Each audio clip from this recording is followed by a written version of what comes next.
Junaidi is a grave digger at Pondok Rangon Public Cemetery in East Jakarta.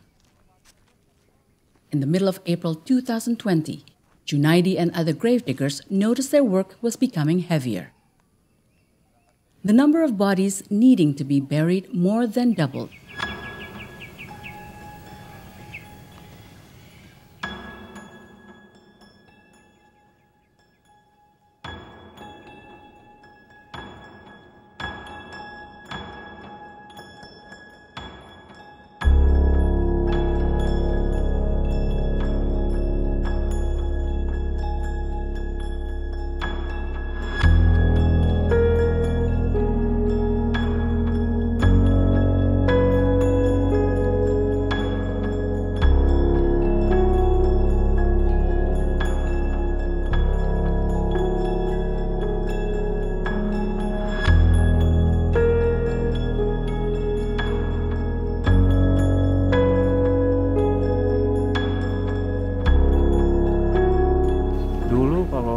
Jauh sebelum ada pemakaman COVID-19,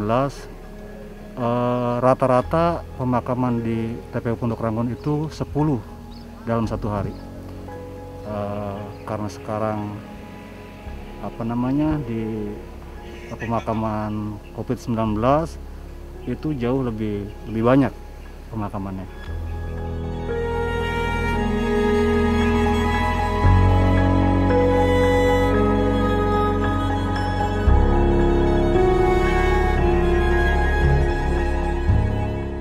This is what has happened since the COVID-19 virus was first discovered in Indonesia. Although the virus had been first detected in Wuhan, China as early as December 2019, the first confirmed case in Indonesia was announced on the 2nd of March 2020. President Joko Widodo himself broke the difficult news to the public. Dicek dan tadi pagi saya mendapatkan laporan dari Pak Menteri Kesehatan bahwa ibu ini dan putrinya positif corona. 9 days later, the first corona patient passed away.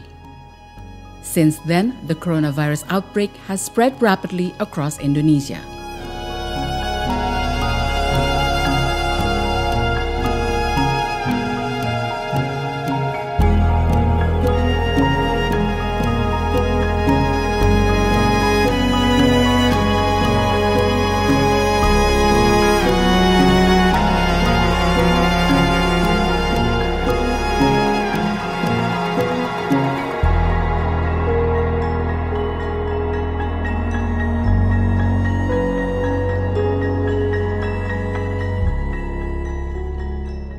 the COVID outbreak began to spread, tens of thousands of members of the Jamaah Tabligh or Muslim Mission Organization held an Ijtima or International Islamic Conference gathering in Goa, South Sulawesi. During the gathering, members of the Jamaah Tabligh declared that they were more afraid of Allah than they were of the coronavirus. They downplayed the virus's seriousness. Virus corona takut sama jamaah, bukan jamaah takut sama virus. Jamaah hanya takut kepada Allah SWT. Jamaah tidak takut dengan corona.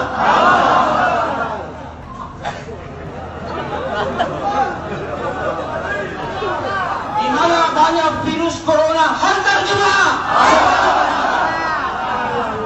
Allah yang kuasa, corona tidak berkuasa.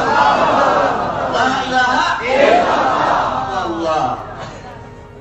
Professor at the Religious and Cross-Cultural Studies Graduate Program, CRCS, Gajah Mada University, Dr. Muhammad Iqbal Ahnaf, believes the members of Jamaah Tabligh are invoking an apocalyptic narrative, not unlike that heard in some ultra-conservative or anti-science communities elsewhere in the world. Narasi apokaliptik itu adalah sebuah pandangan teologis yang didasarkan pada keyakinan bahwa dunia ini berputar dan akan mencapai titik akhir. Nah, titik akhir itulah yang dalam diskursus keagamaan disebut sebagai hari kiamat, the end of the day, akhir dari dunia. Apocalyptic narratives and conspiracy theories began appearing early on in the pandemic. Alongside the Jamaah Tabligh, Ustadz Abdul Somad, a well-known conservative Muslim preacher, also claimed that the coronavirus was an army sent by God to provide support to the Uyghur Muslims in China. The proof was seen in the fact that China was the first country to be hit with the virus. Allah masih kasihan, aku masih iba melihat kamu, kata Allah. Maka ditolong Allah dengan berbagai macam tentera. Macam-macam tentera Allah datang. Ada pula tentera yang terakhir ini bernama Corona. Orang yang berada di Uyghur tak terkena virus ini. Banyak orang terheran-heran. Both the Jamaah Tabligh and Ustadz Abdul Somad eventually released statements qualifying the claims they had earlier made. But apocalyptic narratives are still being circulated by other religious figures. Ustadz Zulkifli from Aceh linked the coronavirus outbreak with Dukon, one of the characteristics of the coming of the Day of Judgment. Another religious leader even stated that the corona outbreak was a sign of the imminent collapse of Western capitalistic civilization. Out of its ruins, a new solution would emerge, a global Islamic state or Khilafah. According to Dr. Iqbal, apocalyptic narratives are not only disseminated within Islamic circles, they also circulate in other religious communities, including Christians. According to biblical accounts, the Antichrist appears on earth just before Jesus' return on Judgment Day. Jadi ada satu kebutuhan yang besar. Itu harus ada di dalam hidup manusia. Baru nanti waktu dia muncul, dia tawarkan bantuan, itu akan segera direspon. Karena kebutuhan itu sangat COVID sebagai wujud dari antikristus, COVID sebagai simulasi dukhon atau simulasi terjadinya kematian massal yang menandai salah satu dari tanda kiamat, atau COVID sebagai bagian dari konspirasi anti agama itu sendiri. Throughout history, there have been many outbreaks of deadly epidemics.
In the past, epidemics have generated similar apocalyptic narratives. Nah, sekarang itu sesuatu yang muncul kembali di kalangan keagamaan karena memang narasi apokaliptik itu sebagai ekspresi teologis yang memberikan wadah kepada umat beragama untuk menemukan semacam jawaban atas banyak sekali masalah-masalah yang mereka hadapi. Sehingga jawaban-jawaban ilmiah itu kemudian dilawan dengan jawaban-jawaban teologis yang memang orang bisa menemukan rujukannya di dalam teologi-teologi keagamaan. Walaupun tentu teologi itu. Fortunately, however, as the COVID-19 pandemic advanced across Indonesia, the apocalyptic narrative actually grew weaker. At the same time, in-person religious activities at first continued during the outbreak, quickly creating spreader events for the virus.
COVID ini pengaruhnya luar biasa sehingga orang kemudian mengkaitkan COVID ini sebagai hasil dari kegagalan rezim atau sistem politik yang ada dan dianggap sebagai sebagai ancaman terhadap agama. Jadi seakan-akan dari keterdesakan agama ini dan COVID adalah representasi dari kekuatan yang ingin mendesak agama. Karena itu kemudian ada tafsir yang mengatakan bahwa ini adalah cara pemerintah untuk menekan kelompok agama. Dengan cara apa? Dengan mencari dalih supaya orang beragama tidak bisa melaksanakan praktek keagamaannya.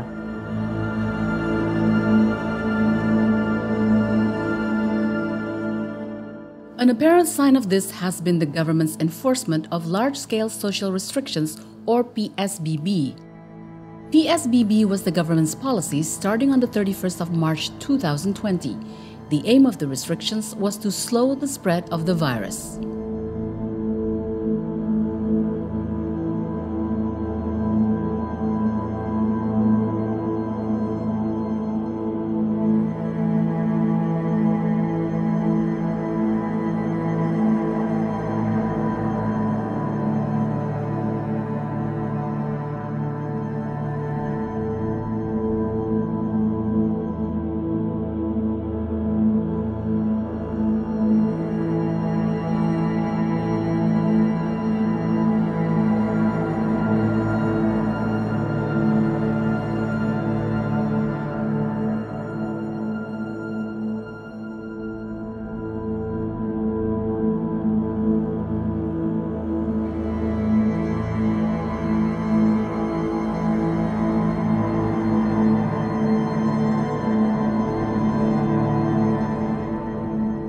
The government prohibited all social and religious activities, which involved mass meetings with large numbers of people.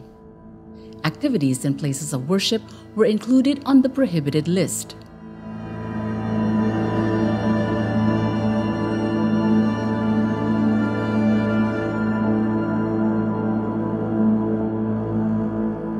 As a result, most houses of worship soon became empty.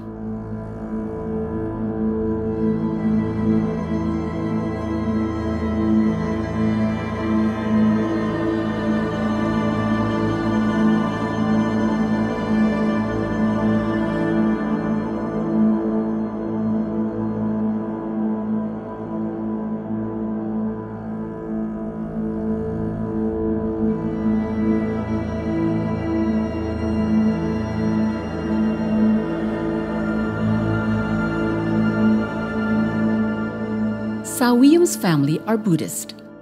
During PSBB restrictions, they were not able to pray in the temple.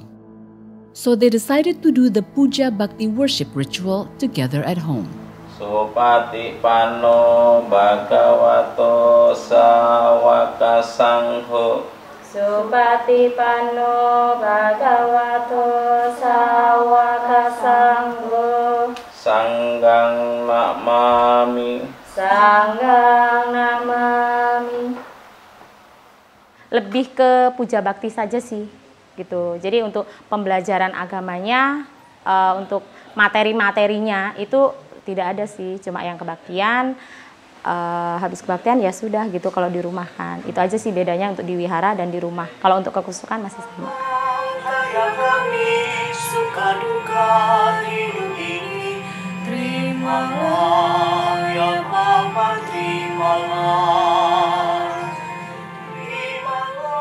Christians were also prohibited from going to church. Many followed religious services like the Mass from their homes, as we can see Nima Sirait doing here. Terimalah syukur kami atas segala kurniamu. Terimalah ya Allah, terimalah.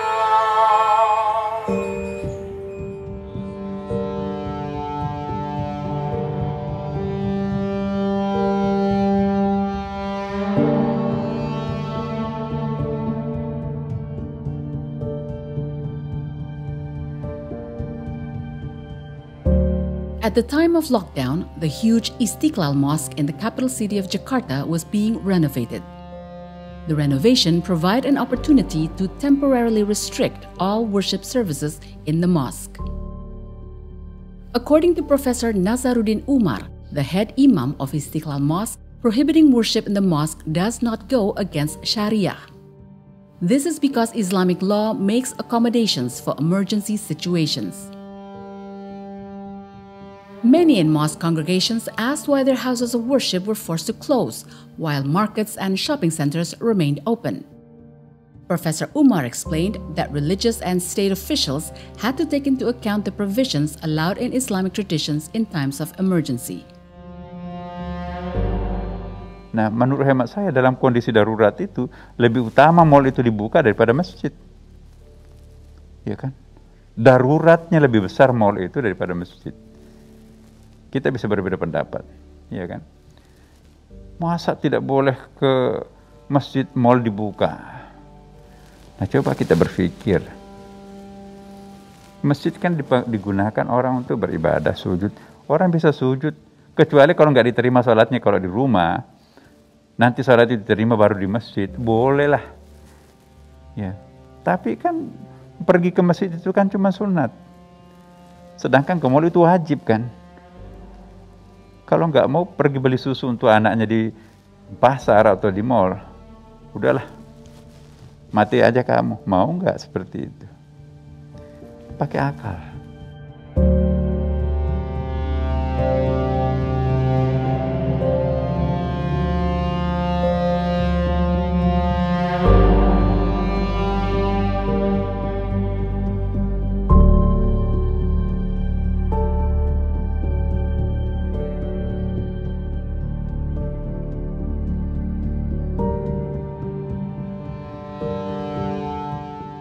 Saturday, 23rd May 2020 was the last day of the holy month of Ramadan 1991 Hijriah. Istiqlal Mosque did not hold a public takbiran or celebration. The atmosphere on the night of takbiran in Jakarta this year was not marked by rousing celebrations as in previous years, because the COVID-19 outbreak was still rampant.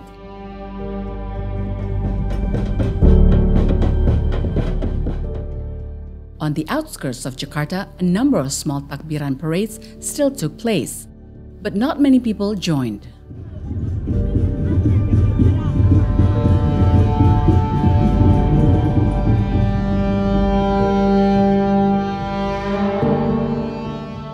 The following day, only a few sites were open for prayer in celebration of the Eid al-Fitr holiday.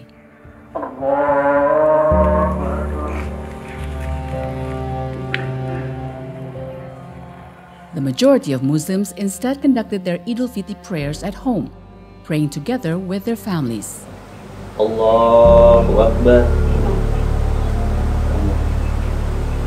Allahu Akbar. Allahu Akbar. Allahu Akbar.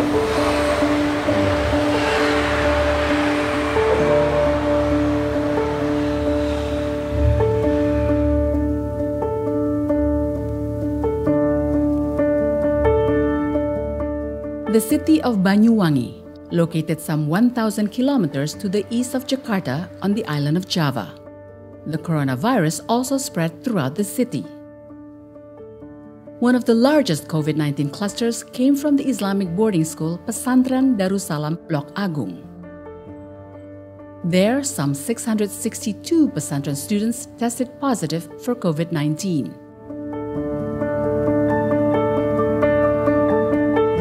Pesantren, or Islamic boarding schools, became one of the primary locations which spread the COVID-19 virus.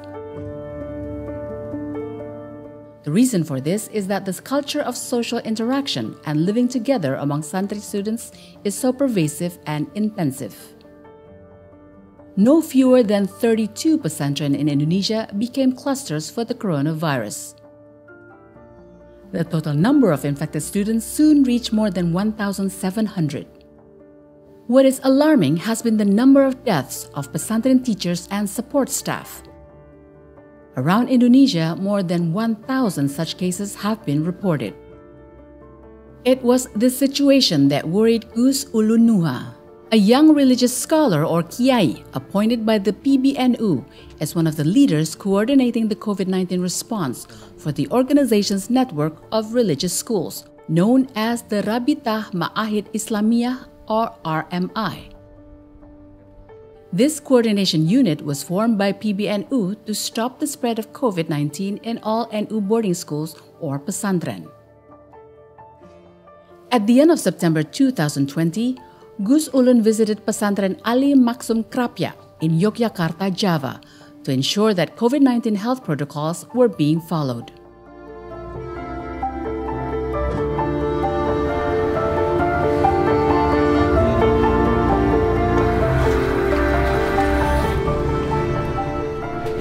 Ini kita akan menuju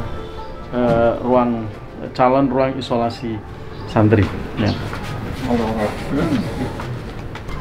Kita selalu menyarankan Satgas Covid pesantren untuk menyiapkan hal terburuk. Kalau ada kasus, harus ada ruang untuk isolasi.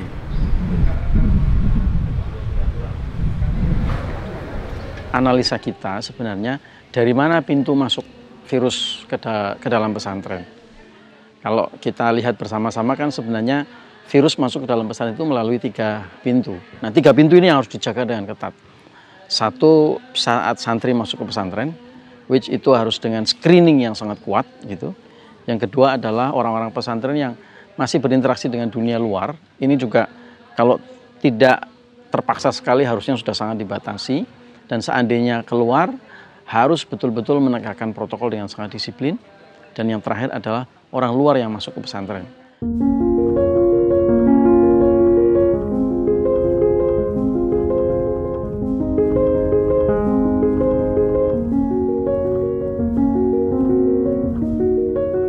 June 2020, or 3 months since the start of strict PSBB enforcement. Little by little, the spread of COVID begins to be curbed. The governor of Jakarta begins the process of easing restrictions through the transitioning of PSBB. Saat ini statusnya tidak berubah, tetap PSBB, tapi kita mulai melakukan transisi di bulan Juni ini. Satellite cities around Jakarta like Bekasi, Depok, and Tangerang have implemented the same policy.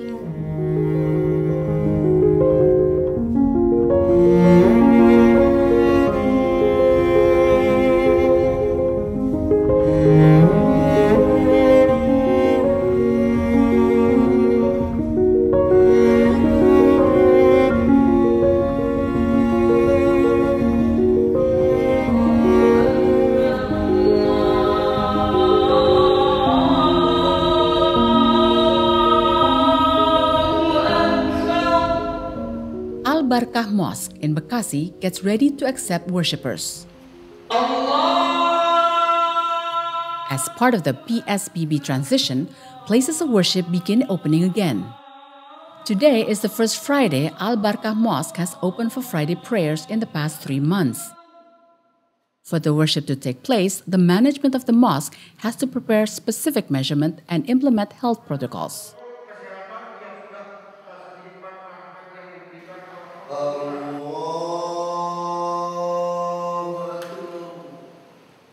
During prayer, worshippers must maintain physical distancing, a situation which would not happen in normal times. Normally, closing the rows of worshippers is regarded as one of the conditions for proper performance of congregational prayer. The COVID-19 pandemic has changed many aspects of life, whether that is health, economic, or social, but also the practice of religion.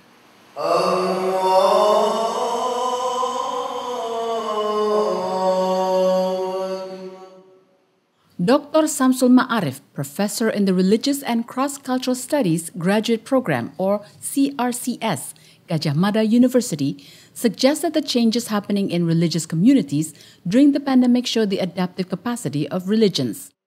This adaptation can go so far as to lead to revisions in the theological and legal underpinning of religions. Agama itu, kalau kita lihat sejarahnya, dia muncul dan berkembang terus-menerus. Pada dasarnya itu adalah merespon kehidupan. Yang dalam kehidupan itu diantaranya adalah masalah-masalah kehidupan, masalah-masalah kemanusiaan. Nah, ketika misalnya pandemi muncul, agama mau tidak mau mesti meresponnya. Dan nggak bisa dihindari, dia harus merespon. Jadi, pandemi sebenarnya kalau dalam perspektif agama, misalnya kalau kita lihat atau gunakan perspektif pemeluk agama, pandemi dia unik, besar, tetapi pada dasarnya pemeluk agama bisa mengaitkannya dengan sejarah hidupnya, sejarah berkembangnya. Sekali lagi agama itu di antara tujuannya adalah merespon masalah. Ganti tino titen ono bulane. Aditya Jaya Hindu Temple in Rawamangun East, Jakarta celebrates the start of the month of Purnama. On this night, Hindus perform an important ceremony. While the threat of coronavirus remains, it has not stopped local Hindus from visiting the temple.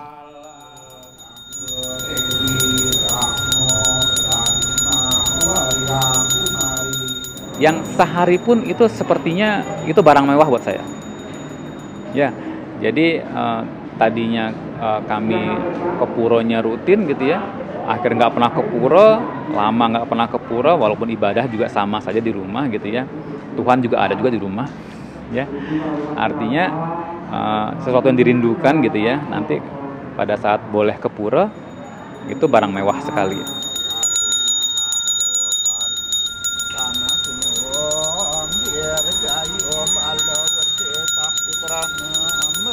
Kalau ibadah kita hilangkan gara-gara wabah, kami mungkin hancur dunia ini. Karena itu wabah itu adalah wahyu yang telah diturunkan oleh Tuhan kepada manusia yang harus melaksanakan pengorbanan kepada Sang Pencipta. Dengan dihapusnya keadaan itu, maka akan terjadi wabah yang lebih berat. Mungkin ya kita akan nggak sanggup menghadapi.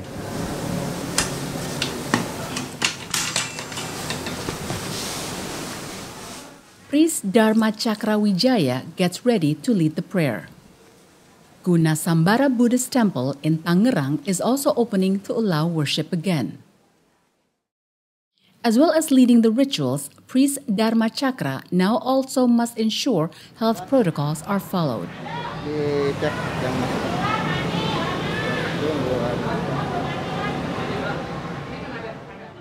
The management of the Vihara temple must also limit the numbers of worshippers for the puja bhakti ritual. Kita harus memahami, menyadarkan umat tentang segala sesuatu di dunia ini tidak ada yang pasti dan tidak ada yang kekal. Nah, ini hukum yang pasti di dunia ini tidak ada yang pasti dan juga tidak ada yang kekal. Semuanya pasti mengalami perubahan. Perubahan dan perubahan. Ya, dari zaman dulu ada penyakit, ketemu obatnya, ada lagi penyakit, temu obatnya, ada lagi terus. Dan ini pun akan suatu saat akan temu penyakit, obatnya reda, dan nanti mungkin pada selanjutnya ada lagi penyakit yang lain ya, seperti itulah. Inilah fenomena kehidupan.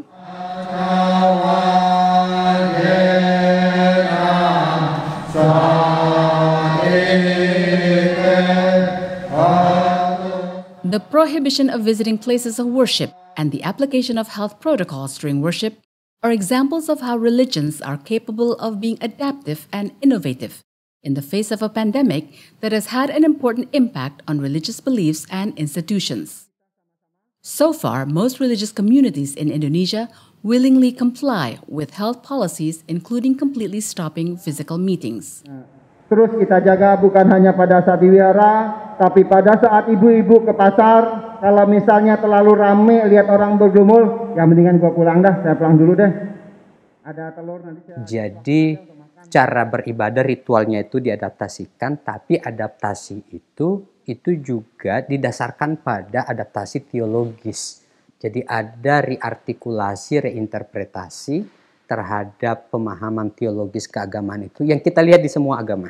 Sampai pada beribadah secara online. Misalnya ya. Nah, itu tentu saja melakukan itu, ritual itu adalah didasarkan pada reinterpretasi pemahaman ulang terhadap teologinya, pemahaman keagamaan sebelumnya. Jadi intinya hampir semua dimensi kehidupan menjadi arena bagi pemeluk agama dalam mengadaptasikan dirinya dengan suasana pandemi atau fenomena pandemi.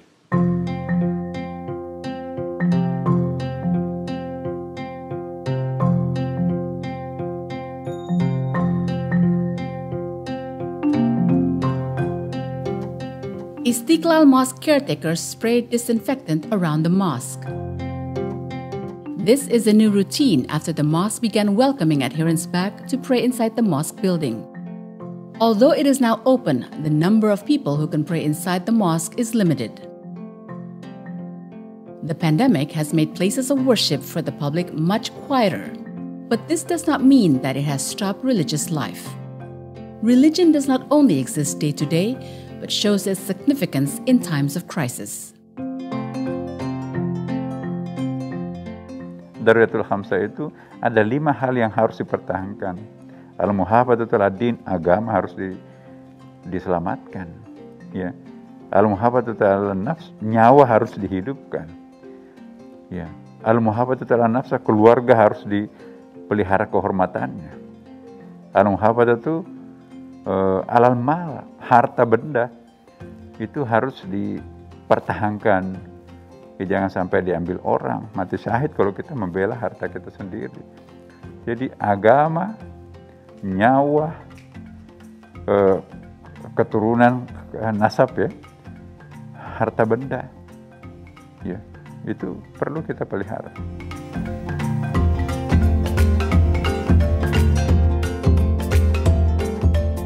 Syuhada Mosque and Santo Antonius Catholic Church are both located in Kota Baru, Yogyakarta.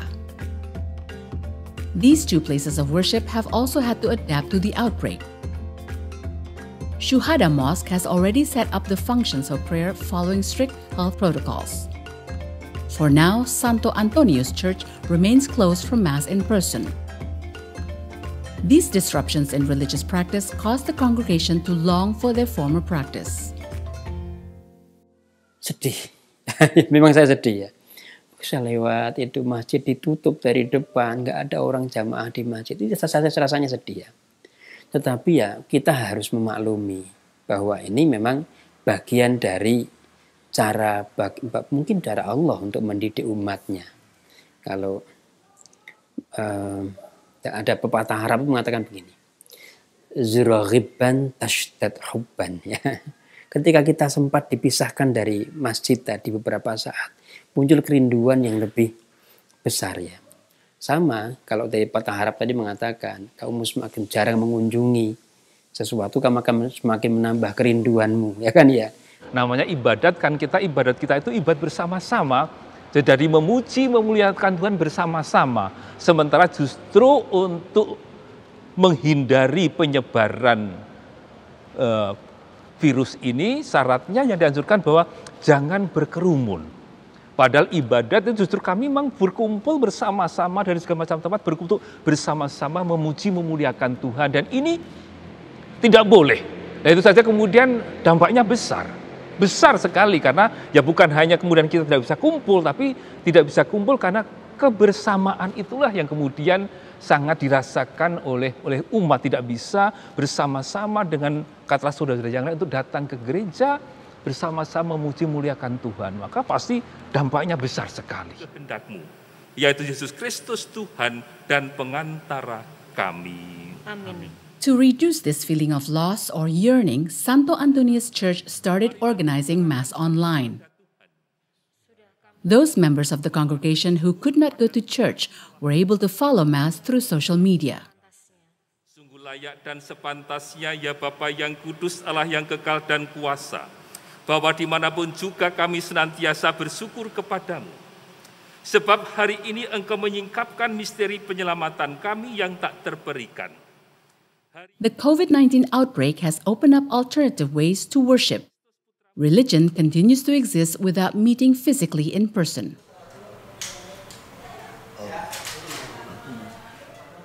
Throughout the pandemic, Muslims have not been allowed to attend Friday prayer and have instead followed the Zuhur prayer at home. But a number of groups have decided to hold virtual Friday prayer. Tidak ada niat sedikit pun untuk mengubah syariat maupun rukun salat Jumat. Para jamaah yang dirahmati Allah Subhanahu wa taala. So far, there has been no fatwa from any Muslim organizations related to virtual Friday prayer. Semoga terlimpah pada Nabi dan Rasul termulia. Virtual Friday prayer is seen as ijtihad or independent interpretation of Islamic law, or an adjustment in worship protocols so as to respond to and manage the present COVID-19 situation. ولا حاجة من حوائج الدنيا إلا قضيته يا رب العالمين. The crisis has been a disruptive force shaking the established boards of religious life. Pandemi sudah menciptakan perubahan itu yang sangat konkret kita lihat itu adalah ya ritualnya itu tadi. Ada social distancing ketika melakukan ibadah misalnya, ada ibadah online. Saya kira tidak muluk-muluk kalau kita membayangkan bahwa ke depan itu dunia maya agama bisa hidup dengan dengan vitalitasnya yang besar. Agama itu bisa aktif hidup dalam dunia maya karena pandemi sudah membawa kita di sini.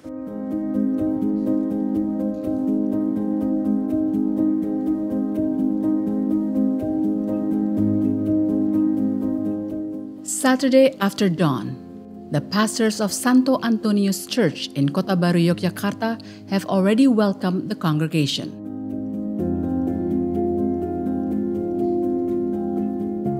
Tetapi untuk masa pandemi ini kita masak di dapur masing-masing, rumah masing-masing. Dan kekurangannya kita pesan di UMKM sekitar paroki sini. As well as on Thursdays, Saturday is a time for Sego Mubeng, where the parish distribute food parcels. Saudara-saudari kita yang menerimanya sungguh bisa merasakan berkah Allah lewat kebaikan para donatur dan Bapak Ibu saudara-saudari sekalian Dan semoga rezeki ini sungguh-sungguh menjadi berkah kekuatan bagi saudara-saudari kita yang menerimanya. Ini 45.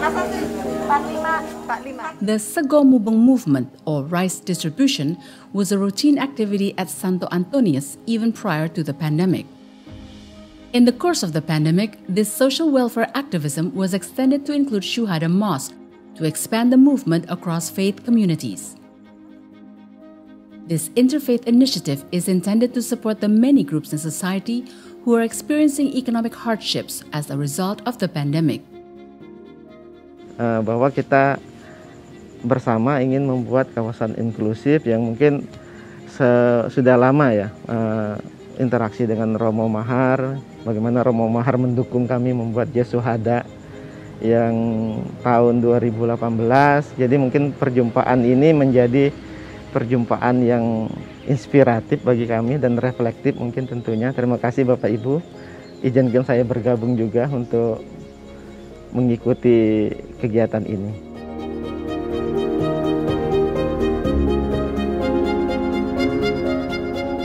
Yulia Ningsih and Danarti are two friends who frequently join the rice distribution initiative Segomubeng. This time, the two of them have been given a route around station Lempuyangan. The target of the Segomubeng movement are becak drivers, street cleaners, and the homeless. Pembagian sarapan.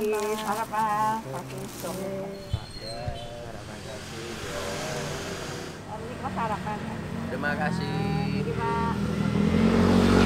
Ya positif ya, kita lebih peduli untuk yang diberi juga yang memberi. Kita merasakan bahwa ternyata kondisi kita lebih beruntung daripada mereka. Juga dari pengalaman memberi ini kita ketemu dengan mereka ini, kita juga mendapatkan hikmah gitu loh. The coronavirus also results in a virus of goodness. Social solidarity movements like these interfaith activities have expanded considerably over the course of the pandemic.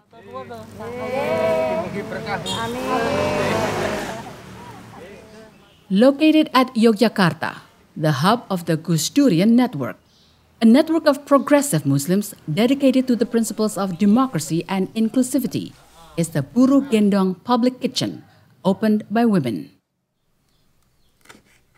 The movement, named People Helping People, involves volunteers from across ethnic groups and across faiths.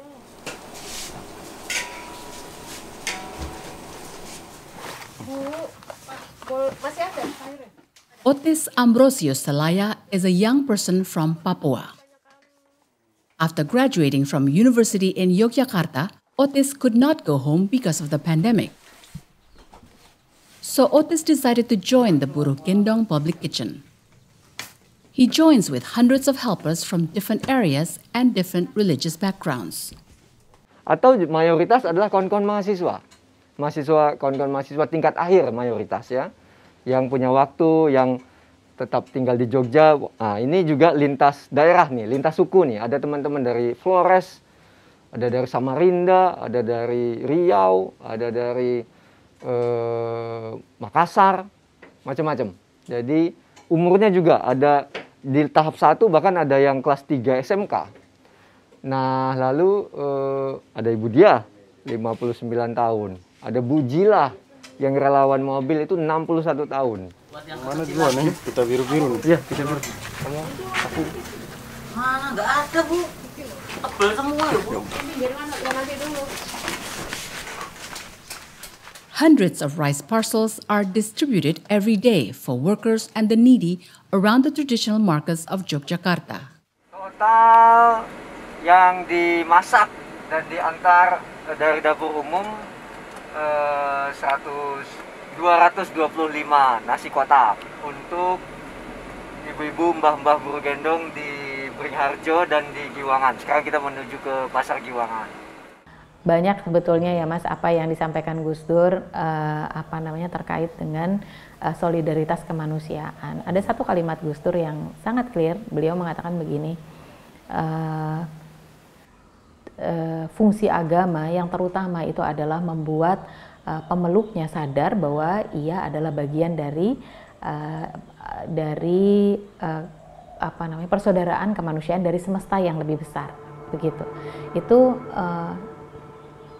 bagi saya itu sangat dalam, gitu, sangat dalam, bahwa justru tugas agama itu menyadarkan pemeluknya bahwa dia hidup bersama ciptaan Tuhan yang lain dengan keberagaman yang hakiki itu, begitu. Jadi dalam situasi seperti ini tentu kita kemudian membawa kesadaran itu menjadi realita, menjadi tindakan nyata, begitu.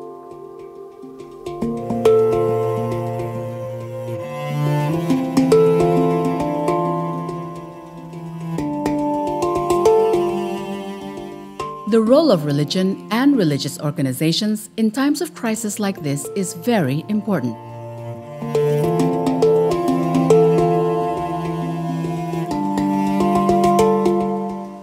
Dr. Zainal Abidin Bagir, Director of the Indonesian Consortium for Religious Studies, ICRS Yogyakarta, believes this, as religious networks in Indonesia are today extensive and are able to reach grassroots. Kita bisa lihat bahwa organisasi-organisasi keagamaan itu, khususnya seperti di Indonesia, itu punya tangan yang panjang gitu ya. Itu yang menyentuh komunitas akar rumput dengan cepat. Nah, yang kadang-kadang bahkan kemampuan itu tidak dimiliki oleh negara. Nah, itu salah satu cara yang bisa dilakukan organisasi keagamaan dan sudah dilakukan. Itu misalnya menggalang solidaritas untuk merespon orang-orang yang terdampak, khususnya di akar rumput, untuk mengurangi kesulitan mereka, misalnya seperti itu. 26 January 2021, or 11 months after the COVID-19 outbreak first hit Indonesia, before there was any sign that it could be controlled. The number of people being treated with corona had surpassed 1 million. More than 28,000 have died. Meanwhile, globally the number of corona infections have reached more than 100 million people, with more than 2 million deaths. According to Booker Prize-winning Indian writer, activist, and thinker Arundhati Roy, the coronavirus outbreak was a great disaster that had the potential to upend the entire established world order.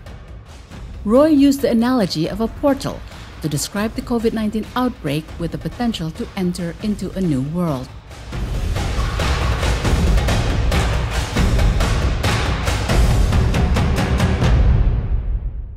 Bencana itu peristiwanya sendiri mungkin bukan persoalan utamanya, tapi vulnerability atau kerentanan orang sehingga dia terdampak dengan sangat berat karena peristiwa-peristiwa seperti ini, itu yang menjadi persoalan besar. Nah, buat orang seperti Arundhati Roy ini kesempatan untuk memikirkan sebuah dunia yang baru. Itu satu hal. Kalau kita sudah sampai seperti ini, kurang lebih kehidupan kita ini diporak-porandakan, orang tiba-tiba tidak bisa melakukan banyak hal yang biasa dia lakukan, harusnya kita berpikir ulang. Itu satu. Dan yang kedua juga harusnya ini menjadi kesempatan untuk memikirkan sebuah dunia yang lebih baik daripada sekarang. The shadow of a new world also appears in the Javanese song sung by talented artist Soimah.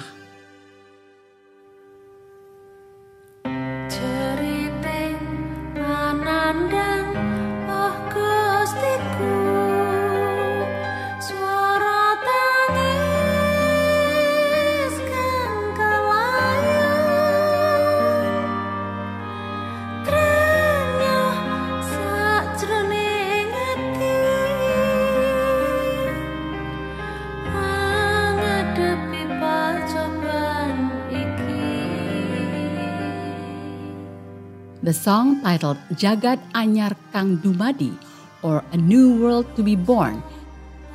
But what is the New World Order? Saya kira itu sebuah pertanyaan yang masih terbuka. masih ada peluang. Kita mau jadi apa, menentukan itu.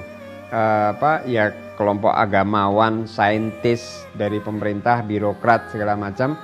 Ini menjadi sebuah deliberasi bersama, refleksi bersama. Mau apa kita setelah ini? Apakah ya sudah ini selesai kembali lagi, meskipun kita nggak tahu kapan selesainya, atau ini menjadi sebuah peluang untuk memperbaiki hal-hal yang buruk dulu, menciptakan sesuatu yang lebih baik. Saya kira semua ini masih merupakan peluang yang terbuka, belum tertutup.